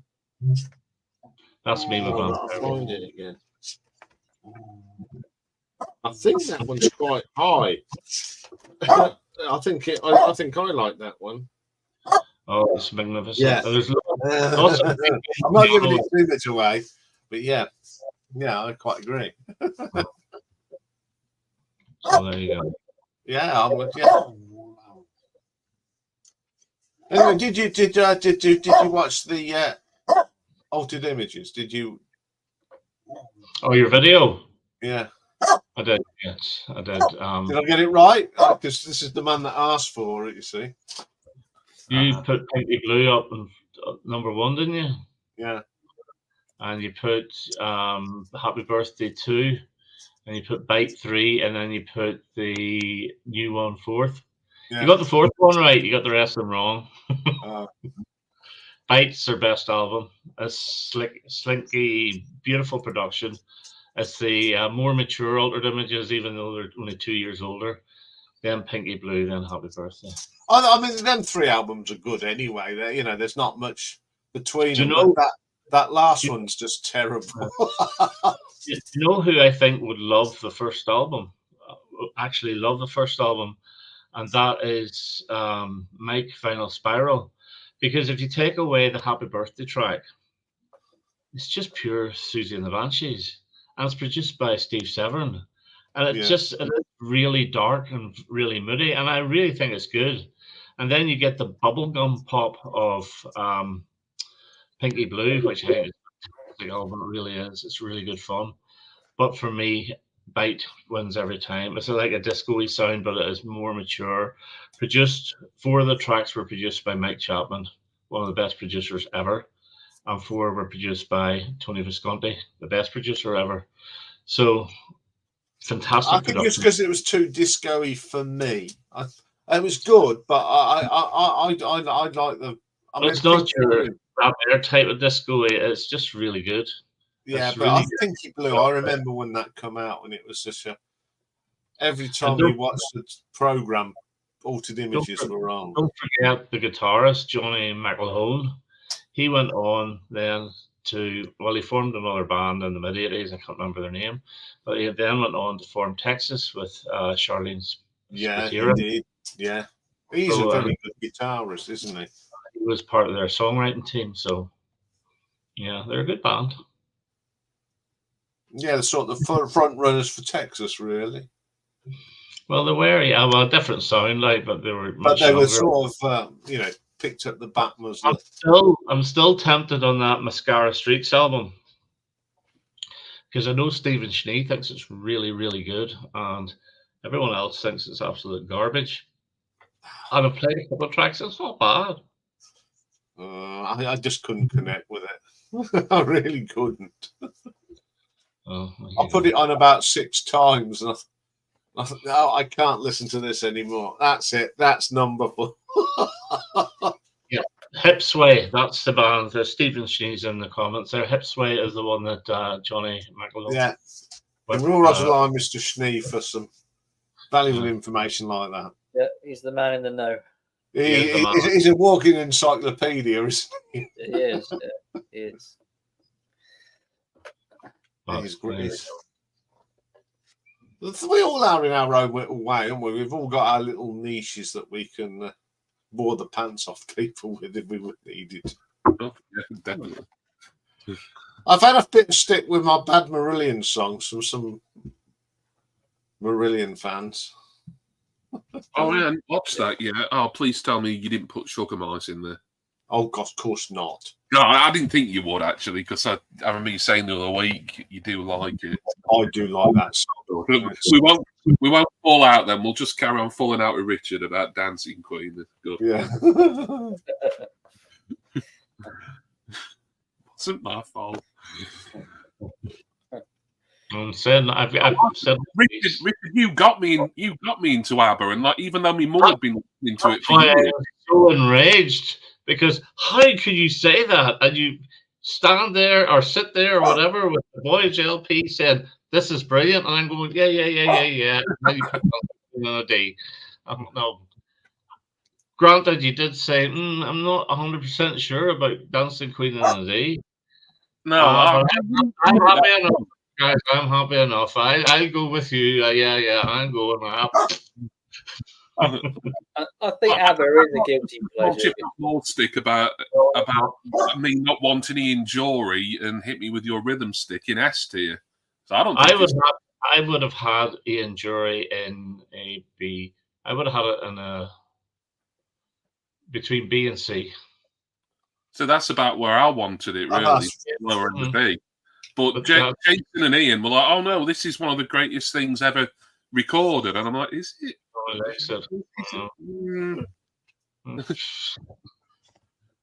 Well, I mean, Jimmy Osmond, well, yeah. I know, but just one more thing about this. I just remembered. Ian, you said Bohemian Rhapsody. If you ask a Queen fan, they'll go, "Oh, Bohemian Rhapsody. No Queen fan likes Bohemian Rhapsody that much, blah, blah, blah." But it's an iconic track and it did so well. So I'm not going to put it in D, I'll put it in A. You said more or less exactly the same thing about ABBA, but instead of saying I'm not going to put it in D or whatever it was, what is your top one? C or no? S tier. I'll put it in D. And you said, ABBA fans are the only ones that like ABBA fans are like Dancing Queen. And it was a really good track at the time, and blah, blah, blah, blah, blah. And then you start singing the bloody thing, going, "You can dance, you can dance." And I'm going, "Oh, for God's sake, man." So I thought, okay, if you're going to do it that way, why is Bohemian Rhapsody not in D? It's like, I once liked that song. Do you know, I'll tell you the truth. Last night, I was still thinking about this. I said, I'm going to catch this guy out. But give Ian his credit, he is consistent. Because I had to sit through I actually watched his ABBA ranking last night again. And I watched his top 10 songs, and he did slate Dancing Queen. What do you think of the latest album they've done, Richard? The Voyage? Yeah. I love it. I like it more than when I ranked it. I love it's it. grown on me. Is it? I think it's my favourite. Worse than their previous one? I would put it mid-table. I would actually put it above. I would put it above Ring Ring and Waterloo. It's more mature, and I actually would put it above Voulez-Vous album as well. So I would put it bang in the middle. Now Voulez-Vous is a little bit like Queen's the Game for me. It seems that it's a lot of really big hit singles just thrown on an album, and there's no cohesion there. Now, if you know the album The Game by Queen, it's got 4 huge singles on it, and the rest of the tracks, it just doesn't blend well. Whereas Hot Space does blend well. And don't listen to Ian. Hot Space does blend well. Now, that's my issue with Voulez-Vous. Now, you have cracking songs like Chiquitita's beautiful. Does Your Mother Know is not very good. Angel Eyes is brilliant. Voulez-Vous itself is not very good. And I Have a Dream. I've always been a sucker for that. That one is a guilty pleasure. But yeah, I do think that Voyage is a very, very good album, and their voices are really good. Now, Yeah, I think I'd put that in my top 3 now, to be quite honest. ABBA, Guilty Pleasure, I can understand why people think that, but if you look at this, the actual quality of the girls' voices is so high. And the quality of the songwriting, if the songwriting team get to work with somebody like Tim Rice, you know that they're well respected. And they did the chess soundtrack, so that track, which I've never been that keen on, Elaine Page and Barbara Dixon, I know them so well, is from that. That's the ABBA boys that wrote that. But the one that sounds like ABBA from that, which I absolutely love, is One Night in Bangkok by Murray Head, which is absolutely brilliant. So yeah, it's just they're very, very strong songwriters, and they're very well respected songwriters. And as Pete Townsend of The Who said, SOS is probably one of the best pop songs ever written. Yeah. So there you go. Yeah. I won't argue with that. Yeah, Voyager was great. That's why I got the ABBA, the complete vinyl album set not long afterwards. You were the one, you were doing loads of videos just about Voyager. Listen, weren't you? And I was like, well, even though I bought it for me mum the previous Christmas, I just wasn't interested. I don't want to listen to it, and I thought, you know what, it's cheap on Amazon. I'm going to buy a copy for myself just to see if Richard's right or wrong, really. And I loved it so much. I'm like, yeah, I'm going to get the box set now. So, but you see, whenever ABBA announced that there was 2 new songs, they actually announced that in about 2017, and they never materialized. And I thought, is it going to be this year? Is it going to be this year?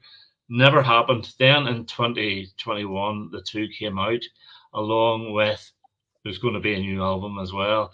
And with their Visitors being 40 years previous, and me harping on about albums every day of the year, this was the biggest news ever for me in my lifetime of music, apart from David Bowie's death.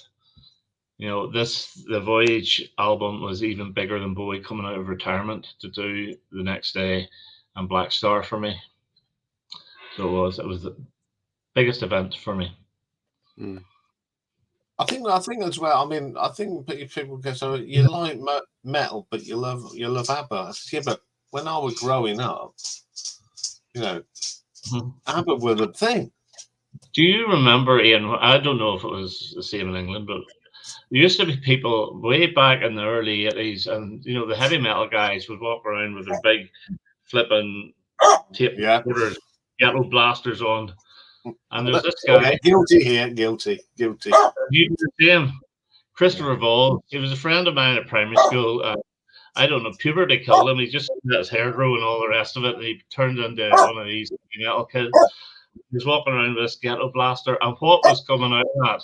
Knowing me, knowing you, and it was so funny. Having my hair down here, Yeah, that's my favourite ABBA song. I just love that song. It's just it's just a brilliant song.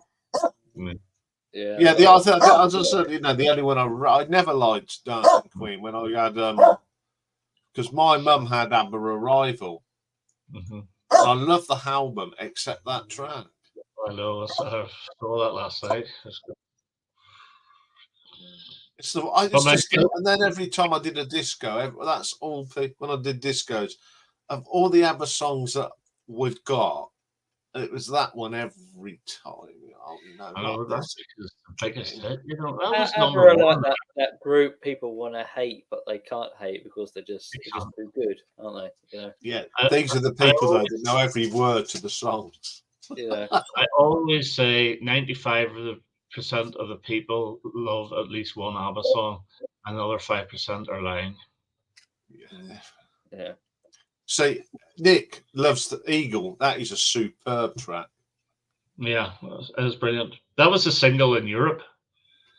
So it was a double A side with Thank You for the Music. For some reason, didn't release it here. Yeah, I love Eagle. It's such a nice song. I mean, and Fernando, that's another great song. That is a good song. Yeah. And Wyoming Dave says The Winner Takes It All. That is probably their most respected single. because the words of it are heartbreaking. The video is heartbreaking. It's basically about Bjorn singing about his breakup with Agneta, and she has to sing the flipping thing. Yeah. And then they do the same again the next year when Frida breaks up with Benny and the song When All Is Said and Done. So that's just their winner takes it all. So this is like when we mentioned it in the glam songs. Sorry? Got it. Yeah, it was about like you were mentioning our glam songs So Long. The song that, you know, only people like me and you like songs like So Long. Mm-hmm.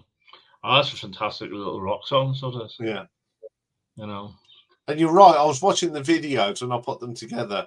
They look so glam in that video. Mm-hmm. But why some, okay, they are pure. I always say they're the best pure pop band ever. And people will say, no, the Beatles are. I say, well, the Beatles weren't just pure pop. They were kind of rock, experimental and so forth. Always pop, the Beatles. You can't call some stuff on the White Album pop music, can you? Exactly. That's why I would say I will listen because I got the Giles Martin remix of the White Album. I was finishing listening to it, and like my mother came in, and Revolution 9 was on, which is, let's face it, an absolute racket. And she was like, "What's this? It's awful. Turn it off." I'm like, "This is the Beatles." It's the Beatles. It isn't. It's a row. I'm like, no, it's the last. It's one of the last tracks on the album. But you know, that's not pop music, is it? Revolution 9. No, I agree with Richard. Abba probably the.